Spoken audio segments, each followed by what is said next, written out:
तस्य भगवतो अरहतो सम्मा सम्बुद्धस्से नमो तस्य भगवतो अरहतो सम्मा सम्बुद्धस्से नमो तस्य भगवतो अरहतो सम्मा सम्बुद्धस्से। कारण भगवान गौतम बुद्ध को सत सत नमन करते हुए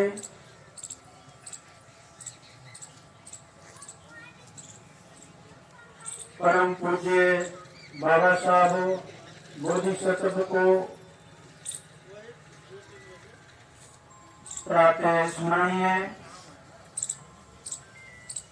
स्मरण करते हुए आज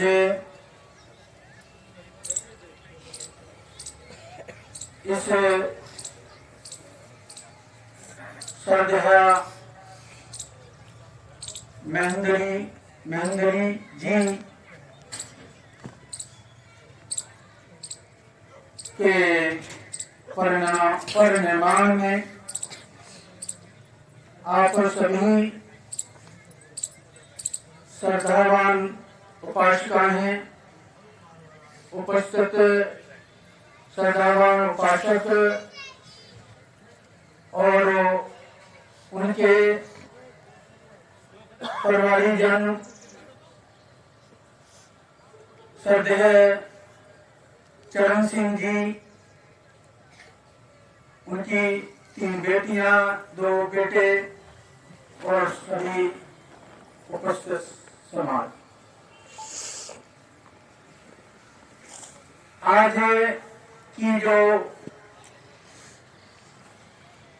एक पुण्य अनुमोदन के लिए यहाँ पर श्रद्धेय चरण सिंह जी ने और उनके परिवारजनों ने, क्योंकि महेंद्री जी तो हमारे बीच में नहीं है और वो अपने जीवन के यानी 5 दशक भी पूरे नहीं कर पाए और हमारे बीच में 3 जनवरी को यहाँ से उन्होंने अंतिम विदा ली। आज मेरा ये पहला अवसर है कि इस प्रकार की पुण्य अनुमोदन में आज जो मैं श्रद्धावान उपासक उपासिकाओं को देख रहा हूँ, ये मेरा पहला अनुभव है कि आज जो मैं उनके पुण्य अनुमोदन में इस प्रकार की उपस्थिति को देख रहा हूँ। मुझे करीब 10 साल हो गए भिक्षु जीवन में, तो ये मेरा पहला अवसर है। अनेक अवसर आते रहते हैं और आज महेंद्री जी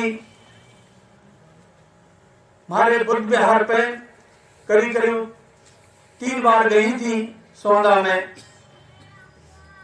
तो उन्होंने पहले ही अवसर पर ये हमको फीलिंग यानी अनुभूति के स्तर पर जान गए थे कि उनसे ज्यादा चरण सिंह से ज्यादा उनके अंदर बहुत क्षमता थी। यानी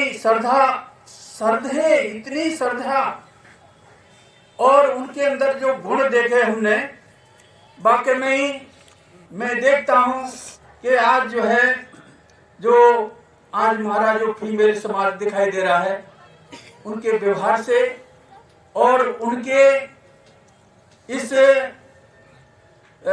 यानी विद्वता के आधार पर भी नेचर के आधार पर और उनके व्यक्तिगत यानी उनका अनुभव जो था वो एक स्मरणीय था। तो आज हम देखते हैं कि जीवन में हमारे जो बौद्धाचार्य हैं, धम्माचार्य हैं, इन्होंने भी अपनी बात उनके विषय में रखी और जो भी अभी ये विपश्यना साधना करके आए हैं हस्तिनापुर से, इन्होंने भी अपना अनुभव रखा। तो मैंने काफी सबका अनुभव देखा है कि उनके प्रति कितना भावना थी, क्योंकि वो एक जागरूक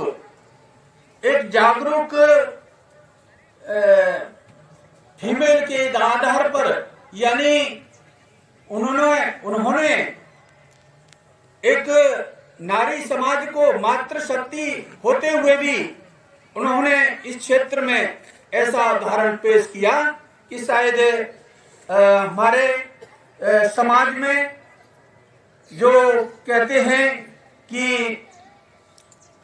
मेल समाज में भी ऐसा अनुभव पेश करना बड़ा मुश्किल दिखाई देता है आचरण से, है ना?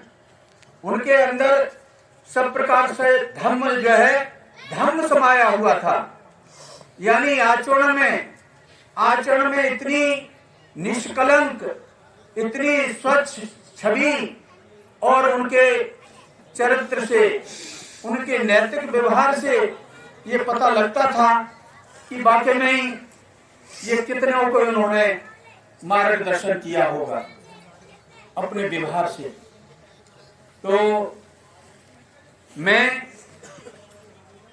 भी आज मेरा भी पुण्य अनुमोदन करने का जो अवसर मिला, उनके आचरण से 3 बार गई हमारे बुद्ध विहार पे, तीनों बार मतलब उन्होंने इस तरह से अपना आचरण से और ये देखा कि धम्म के प्रति, तथागत बुद्ध के प्रति, बाबा साहब के प्रति कितना उनका अटूट विश्वास था, है? तो इन्हें मैं खुद अनुभव करता हूं कि इस तरह की हम अभाव को पूर्ति नहीं कर सकते।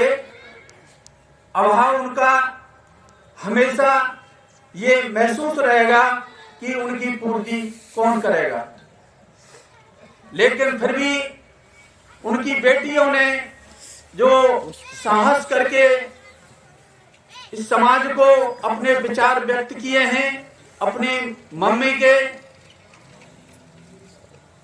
भावनाओं को उन्होंने उद्गार किया है, वो हमारे लिए एक बहुत बड़ी बात है कि उन्होंने किस तरह से अपने परिवार में रह करके, अपने मम्मी पापा के साथ रहते हुए उन्होंने किस तरह से उनके सामंजस्य बना करके किस तरह से अपने मोमेंट को आगे बढ़ाना चाहती हैं, वो भी आपके सामने सब उन्होंने रखा।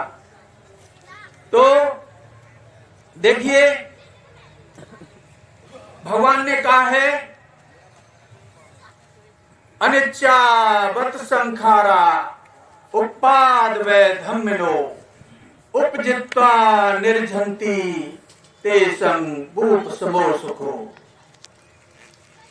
ये भगवान ने कहा है, उनकी देशना 3 बातों पर होती थी, अनित्य, दुख और अनात्म पर। तो पहली गाथा उन्होंने कहा अनिच्चावत संखारा उपाद व धम्मिनो उपजित्वा निर्झंती तेसं भूप समो सुखो। इसमें कहा है कि सारे संस्कार अनित्य हैं,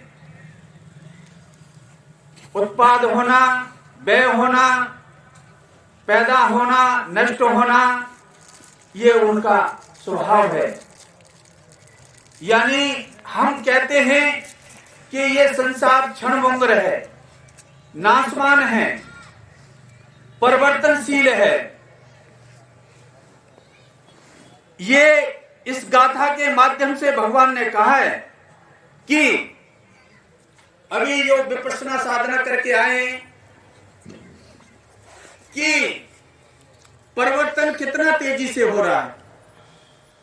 अनित्यावत संखार, उत्पाद होना, व्यय होना, उत्पाद होना, व्यय होना, पैदा होना, नष्ट होना, ये स्वभाव है, प्रकृति का नियम है, कानून है। जब कोई भी प्रज्ञावान साधक या साधिकाएं निरीक्षण परीक्षण करके प्रज्ञावान होकर के अनुभूति के स्तर पर जानते हैं तो वो निर्वाण को प्राप्त, वर्तमान में निर्वाण को प्राप्त कर लेते हैं। यानी निर्वाण क्या है? निर्वाण है राग द्वेष मोह से विरक्त होना, क्षय हो जाना। यही इसकी परिणति है। जीवन में बगैर अनुभव के, बगैर विपश्यना के, बगैर ध्यान के, बगैर साधना के ये चीजें अनित्यता का बोध, इसमें कहा है कि प्रकट बोध अनित्य का, अंग अंग रम जाए, जगह धातु निर्माण की, चित्त शांत हो जाए। तो जीवन में जब अनित्यता का बोध होने लगता है, दुख का बोध होने लगता है, अनात्म का बोध होने लगता है, मैं और मेरा कुछ है ही नहीं, यानी इतना परिवर्तन है। लेकिन जब हम परिवार में रहते हैं, हमारा अटैचमेंट यानी इतना मजबूत हो जाता है कि वही दुख का कारण बनता है। यानी इतनी आसक्ति हमें माँ बाप के प्रति, बच्चों के प्रति, भाई बहन के प्रति इतना अटैचमेंट यानी इतना लगाव, इतना चिपकाव हो जाता है कि ये दुख की जो घड़ी होती है, जब बेव होता है तो फिर हम बड़े दुखी हो जाते हैं। हम इतने भाव विभोर हो जाते हैं कि ये हमारे बीच में से ऐसा क्यों हुआ, जबकि ये संसार का नियम है कि जो पैदा हुआ है उसको एक दिन विदा भी होना है।